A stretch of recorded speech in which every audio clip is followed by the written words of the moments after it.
오늘 본문 말씀을 보면 이 본문 말씀을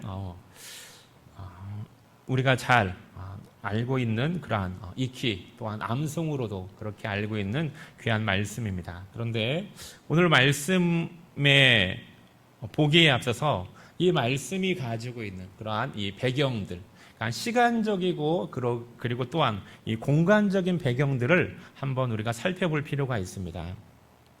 오늘 우리에게 주어진 그 본문 말씀의 시간적, 공간적인 배경을 보면 예수님께서 이제 그 마지막 유월절을 지키기 위하여서 예루살렘에 올라가셨을 때예요. 그래서 예루살렘에 입성하셨을 때, 그리고 또한 이 다음으로는 어떠한 상황이냐면 요한복음 13장으로 나아가면 어떠한 부분이 있습니까? 예수님께서 마지막 제자들과 함께 마지막 이 만찬을, 유월절 식사를 나누시는 부분이 바로 13장에 나와 있습니다. 그렇기 때문에 이 오늘 본문에 있어서의 시간적, 공간적 배경을 살핀다라면 그것은 바로 예수님께서 마지막 입성하셨을 때 여러분 종려주일을 생각하시면 됩니다. 그래서 종려주일과 그리고 예수님의 그 순환일, 그 사이 가운데 있다라는 것입니다. 그러면서 이 본문의 이전의 상황으로 보면 예수님께서 마지막 그 예루살렘에 올라가실 때 사람들이 어떠했습니까? 많은 사람들이 그 예수님을 보기 위해서 길거리로 나와서 예수님을 맞이했어요. 호산나 호산나 다윗의 자손이여 하면서 그 종려나무 가지를 흔들고 그들의 겉옷을 피면서 예수님을 맞이했고, 그리고 또 하나 이 요한복음에서 있어서의 특별한 것은 이 전에 보면 예수님께서 어떻게 하셨습니까? 죽은 나사로를 다시 살리셨어요. 그러기에 사람들은 그 나사로를 죽은 지 그 4일이나 지난 그 나사로를 살린 그 예수를 보고자 하는 그 마음 속에서 더 많은 사람들이 이렇게 나와서 예수님을 맞이하고 예수님을 따랐다라는 것을 보게 되어집니다. 그런데 이제 그 가운데에서 오늘 본문으로 오면 이렇게 많은 사람들이 예수님을 따랐는데 그 길을 가득 메웠던 그 예수님을 따랐던 사람들은 다 사라지고 누구만 남아있어요? 그 가운데 헬라인 몇 사람만 남아있어서 그 헬라인 몇 사람이 어떻게 해요? 예수님의 제자 가운데 하나인 빌립에 가서 이렇게 부탁하는 거예요. 우리가 예수님을 뵙기를 원하나이다. 우리가 예수님을 배울 수 있도록, 예수님을 만날 수 있도록 해주세요라고 그렇게 부탁을 하는 거예요. 그러자 빌립은 어떻게 합니까? 안드레에게 이야기하고 안드레와 빌립이 함께 가서 예수께 이야기하는 거예요. 헬라인 몇 사람이, 이 헬라인들은 아마 이방인으로서 유대인으로 개종한 그러한 사람들로 보여요. 그런데 이 사람들이 주님을 뵙기를 원합니다 라고 그렇게 예수님께 여쭈었어요. 그러자 이 요구를 들은, 이 질문을 받은 예수님은 뭐라고 말씀하세요? 예수님께서 이렇게 말씀하셨어요. 23절에 보면 이제 인자가 영광을 얻을 때가 왔도다 라고 그렇게 말씀하시는 거예요. 그래, 그들을 나에게로 데리고 오너라 라고 그렇게 말씀하실 줄 알았는데 그런 말씀을 하지 아니하시고 그냥 인자가 영광을 받을 때가 왔노라 라고 그렇게 말씀하시는 거예요. 마치 이 말씀은 예수님이 왜 동문서답을 하시지? 왜 엉뚱한 그러한 말씀을 하시지? 라는 그러한 느낌을 받게 합니다. 그러면서 또 하나 궁금증을 갖게 되는 것은 왜 이 사람들, 왜 헬라의 이 사람들은 예수님을 뵙기를 원했을까? 예수님을 뵙고자 하는 그러한 이유는 무슨 뜻으로 이 사람들은, 정말로 많은 사람들은 그 예루살렘으로 오시는 예수님의 모습을 보고 나귀를 타고 오시는 그 예수님을 보고 환호한 다음에 다 사라지고 흩어졌는데 왜 이들은 끝까지 남아서 예수님께 나와서 예수님을 직접 만나 뵙고 그리고 예수님을 대면하기를 원했을까? 그러한 궁금증을 갖게 되어지는 거예요. 그런데 그러한 궁금증을 우리가 이후에 예수님께서 하시는 말씀을 통하여서 왜 이 사람들은 예수님을 뵙기를 원했을까라는 것들에 대한 단서를 이렇게 찾아볼 수가 있는 것입니다. 그러면서 예수님께서 이들을 통하여서 주시는 그러한 메시지가 있는데 그게 바로 오늘 우리가 함께 나눌 그러한 메시지라는 것입니다. 예수님께서는 이들의 요구에 대해서 인자가 영광을 얻을 때가 왔도다라고 말씀하시면서 그들의 요구하는 그러한 답변은 말씀하지 않고 계속해서 이어서 말씀을 하세요. 그리고 그 다음으로 하신 말씀이 24절의 말씀이에요. 24절에 뭐라고 말씀하시냐면 하늘의 밀이 땅에 떨어져 죽지 아니하면 하늘 그대로 있고 죽으면 많은 열매를 맺느니라 라고 그렇게 말씀하시는 거예요. 아니, 당연한 거 아닌가요?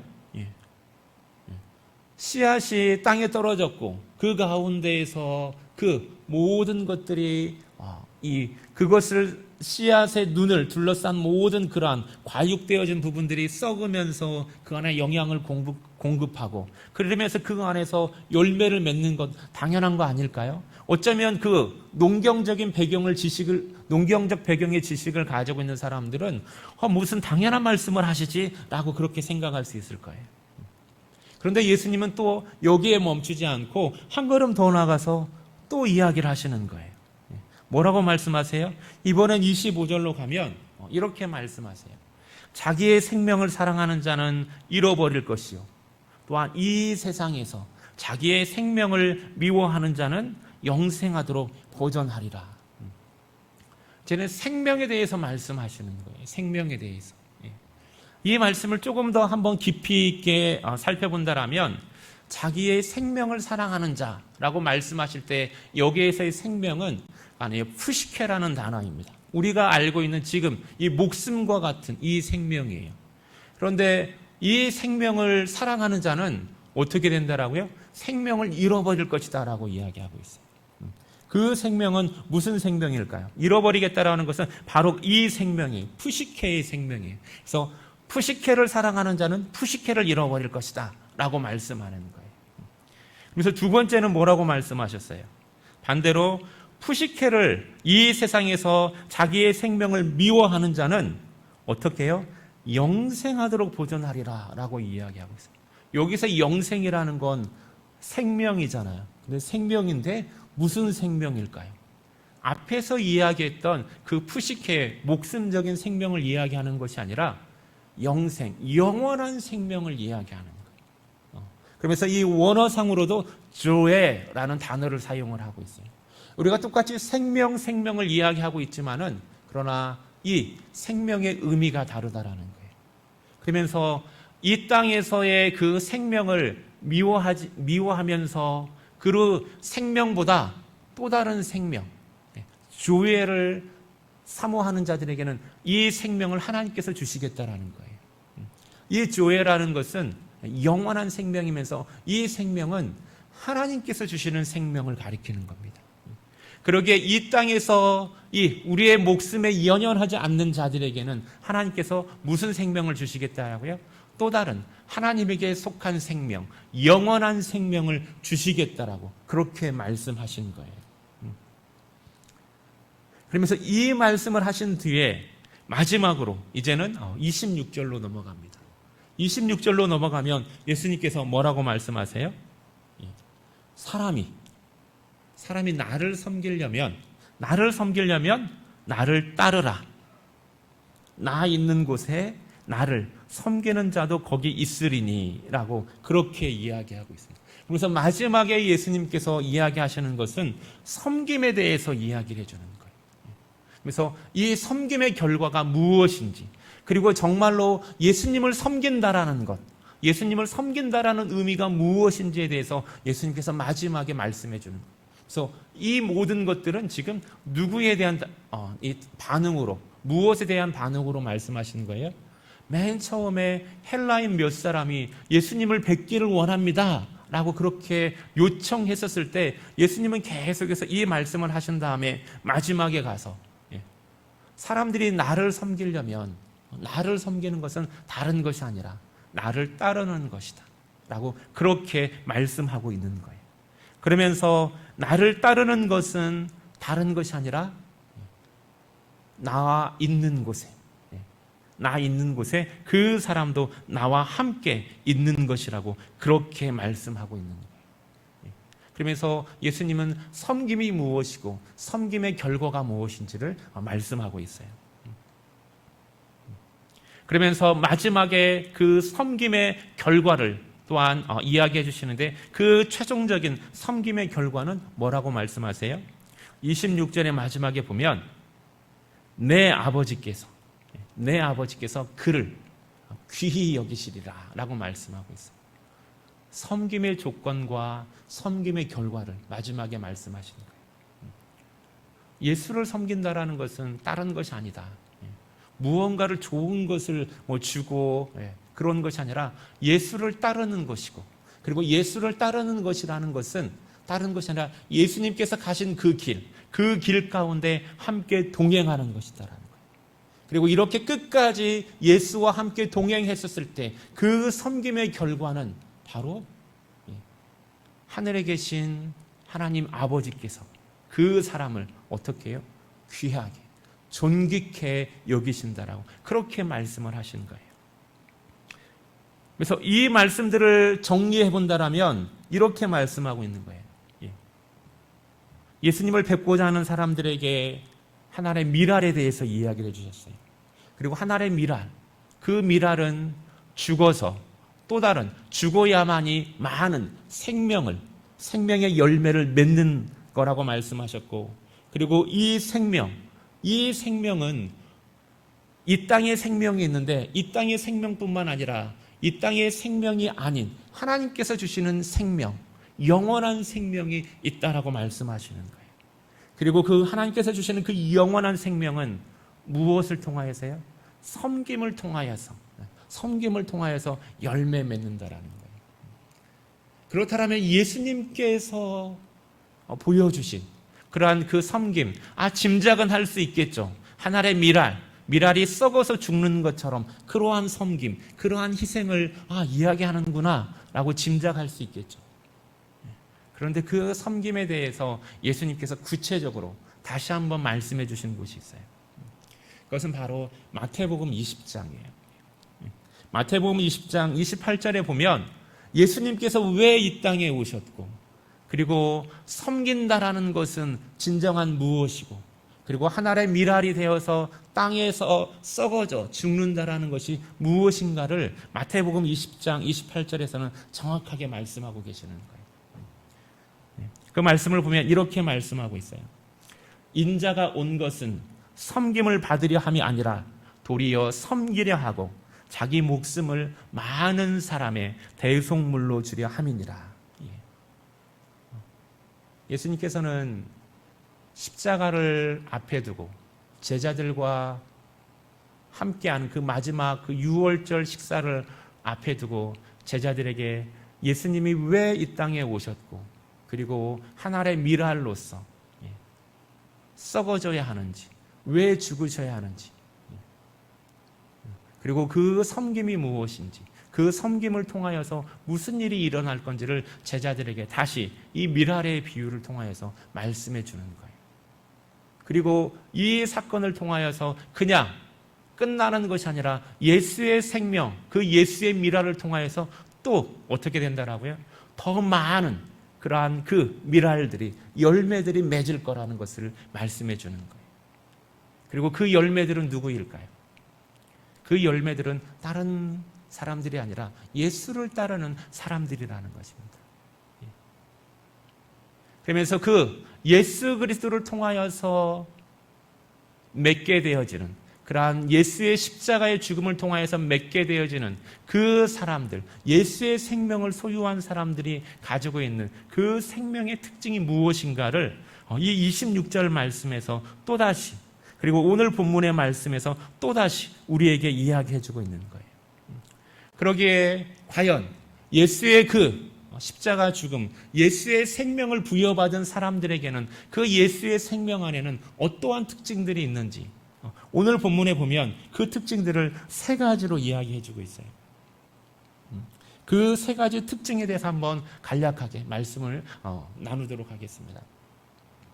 어떻습니까? 예수의 생명으로 말미암아, 예수의 죽음으로 말미암아 열매 맺어서 그 예수의 생명을 소유한 사람들의 그 생명 안에는 어떠한 특징이 있을까요? 그 첫 번째 특징으로는 그 안에, 그 생명 안에 또 다른 생명을 포함하고 있다라는 거예요. 여러분, 이해가 되세요? 너무 당연한 거 아닌가요? 라고 생각하실 수 있겠죠. 당연히 씨 안에 하나의 미랄이 죽음으로 인하여서 더 많은 그러한 열매를 맺었고, 그 맺은 열매 안에는 당연히 생명을 포함하고 있는 건 당연한 거라고 그렇게 생각할 수 있겠죠. 당연한 일인 거랍니다.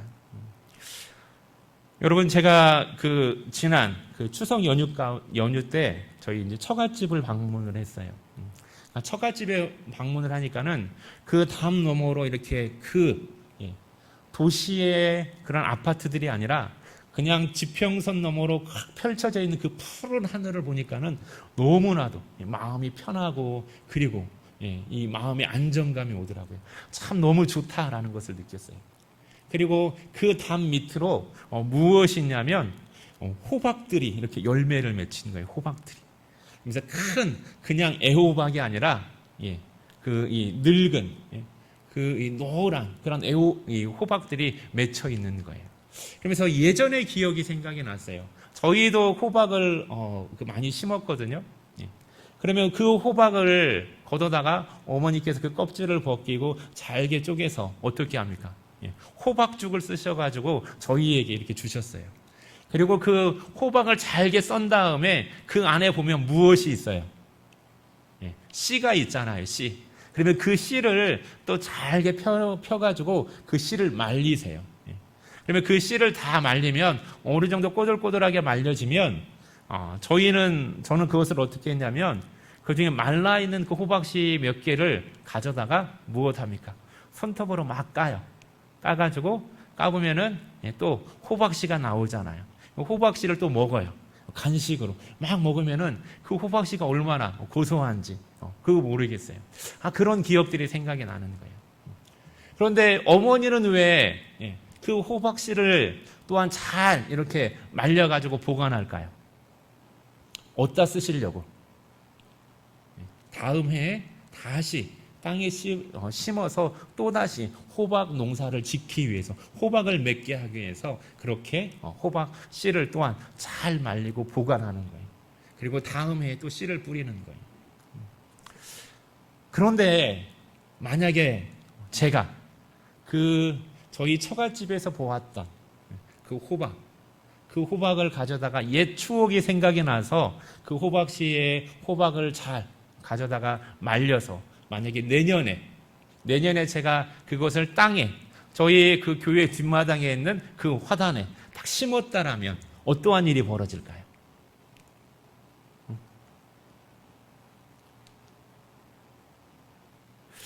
당연하게, 목사님 당연하게 또 다른 호박들 열매 맺겠지요. 그렇게 생각하시겠습니까?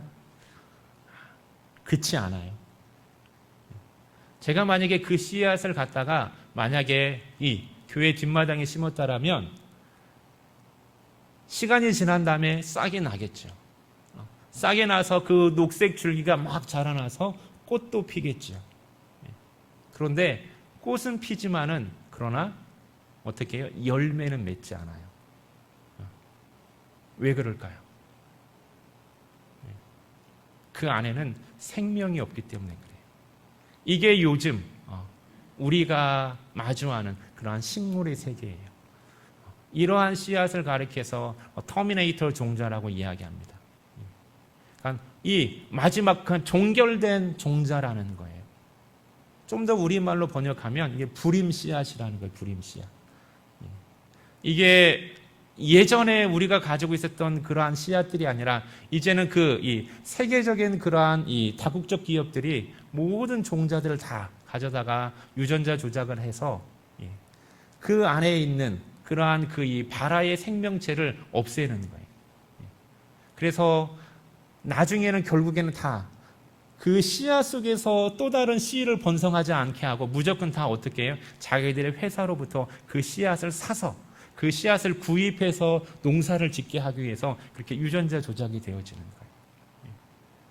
그러기에 대부분 우리가 소비하고 있는 그러한 대부분의 식물들은 이제는 씨앗을 심어서 또 다른 생명체를 맺는 것이 아니라 그냥 종묘사에서 가지고 판매되는 그 씨앗을 가져다가 심어야만이 열매를 맺게 되어지고, 그리고 그것을 통하여서 우리가 수확하게 되어지는 거예요. 아니면은 종묘, 그 이 자라난 새싹을 가져다 심어야만이 열매 맺는 겁니다. 왜 그럴까요? 그 안에는 똑같이 마치 자라나는 것 같지만은 그 안에는 생명이 없기 때문에 그러는 거예요. 이 세상 사람들이 가지고 있는 생명과 예수의 생명과의 차이점이 바로 그거인 거예요. 똑같이 우리가 목숨을 가지고 이 땅에 살아가고 있지만은 그러나 예수의 생명, 예수의 그 미랄 대신 그 죽으시고 다시 십자가의 부활의 사건을 통하여서 그 사건을 통하여서 우리에게 부여된 그 생명을 소유한 사람들에게는 예수의 생명을 다시 재생산할 수 있는 그 생명력이 우리 안에 있다라는 것입니다. 이것이 바로 예수님께서 우리에게 주신 그러한 생명의 특징이라는 거예요. 영원한 생명의 특징이라는 거예요. 그러기에 우리는, 다른 사람들은 똑같이 푸시케의 목숨을 가지고 있다 하더라도 우리는 그 푸시케의 목숨으로 끝나는 것이 아니라 우리의 생명은 푸시케의 목숨이 아니라 주의 영원한 생명으로 우리는 소유한 사람들이라는 것입니다. 바로 이것이 저와 여러분이 가지고 있는 그러한 생명이라는 거예요. 그러기에 이 생명은 그냥 나 하나의 생명으로만 끝나는 것이 아니라 나의 생명을 통하여서 또 다른 생명을 맺게 하는 진정으로 살아있는 그러한 생명이라는 것입니다. 그러기에 이 예수의 생명, 예수께서 우리에게 부여해 주신 그 생명이 우리 가운데에서 풍성하여지고 능력 있게 되어지기를 예수 그리스도의 이름으로 축원드리겠습니다. 두 번째 예수의 생명의 특징은 바로 이 예수의 생명을 소유한 사람들은 어떻습니까? 예수의 길을 따른다라는 것이에요. 세상을 향하여서 세상 가운데 똑같이 살아가고 있지만은 그러나 우리의 길은 세상 사람들의 길과는 구별되어진 다른 예수의 길을 따르는 사람들이라는 것입니다. 바로 그 길은 다른 길이 아니라 섬김의 길이라는 거예요. 예수님께서 보여주신 그 섬김의 길, 생명의 헌신으로 우리 가운데 나타나는 것입니다. 그리고 그 헌신을 통하여서 어떻게 되어질까요? 또 다른 예수의 그 생명이 또한 우리의 섬김을 통하여서 열매 맺게 되어지는 거예요. 오늘 26절에서 뭐라고 말씀하고 있어요? 예수를 따르는 사람들, 예수를 섬기는 사람들은 다른 것이 아니라는 거예요. 예수를 따라가는 것이고 그리고 예수가 가신 그곳에 같이 있는 거라는 것입니다. 그리고 그곳에서 열매 맺는 거예요. 열매 맺는 거. 예수님께서 하늘의 보좌를 버리고 하나님께서 그 모든 영광을 다 뒤로 하고 이 땅에 오셨고 그리고 사람의 모양으로 종의 형체를 가지고 십자가에서 죽으시고 어떻게 하셨습니까? 자기의 십자가를 지시면서 그 생명으로 하여금 이 땅에 심으신 거예요. 저와 여러분 가운데 심으신 거예요. 그러면서 예수님께서 이렇게 말씀하셨어요. 그 생명을 소유한 사람들에게 뭐라고 말씀하셨냐면 나를 따라오라고 말씀하셨어요. 나를 따라오라고. 마태복음 16장 24절과 25절에서는 예수의 생명을 갖고 예수를 따르는 사람들이 가져야 될 그러한 이 자세에 대해서 말씀해 주고 있는데 이렇게 말씀하고 있습니다.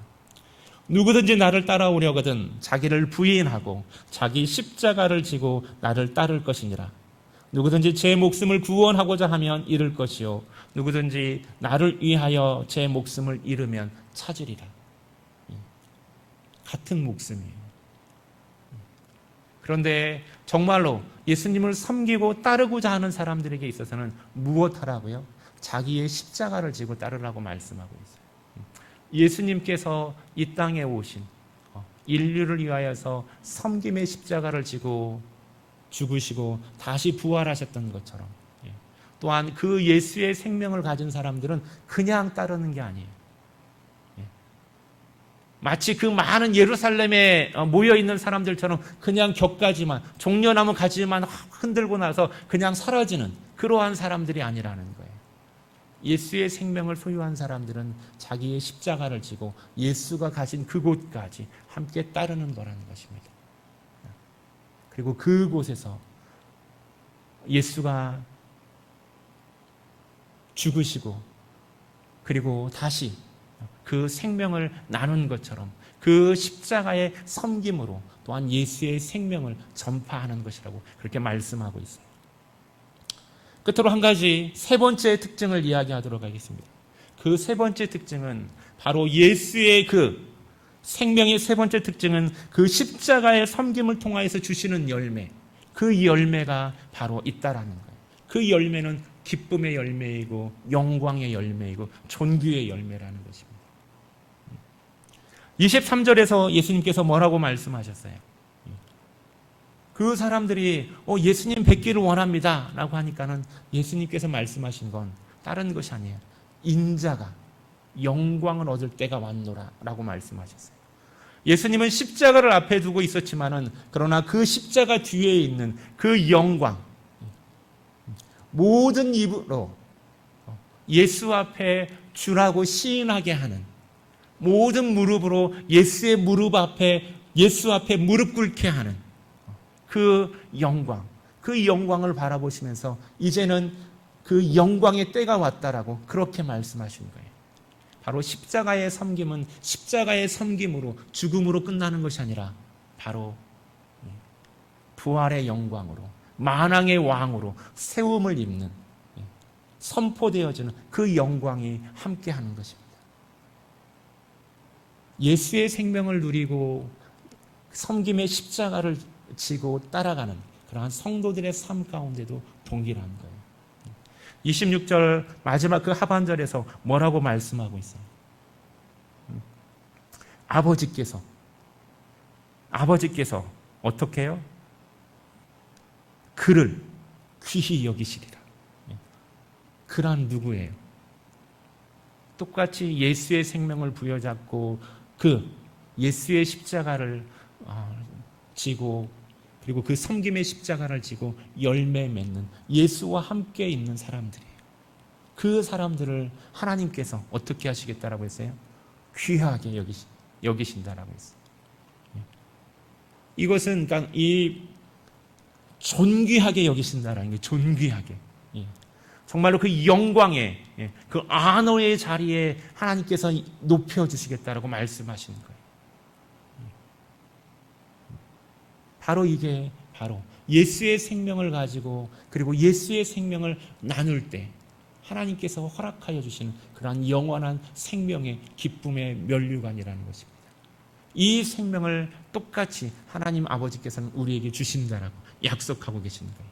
이게 바로 예수의 생명의 특징이라는 겁니다.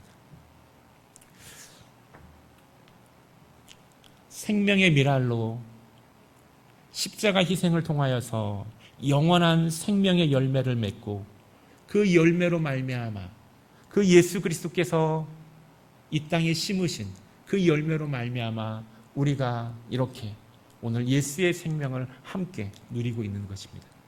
그런데 이 예수의 생명처럼 그 영원한 생명, 우리 안에 주어진 예수께서 부여해 주신 정말로 껍데기만 있고 생명이 없는, 영원한 생명이 없는 그 다른 세상 사람들과 달리 구별되어지게 예수의 생명을 가지고 또한 우리가 우리 안에서 또 다른 예수의 미랄이 되어서 예수의 십자가를 통하여서 또한 섬김의 그 삶을 따라갈 때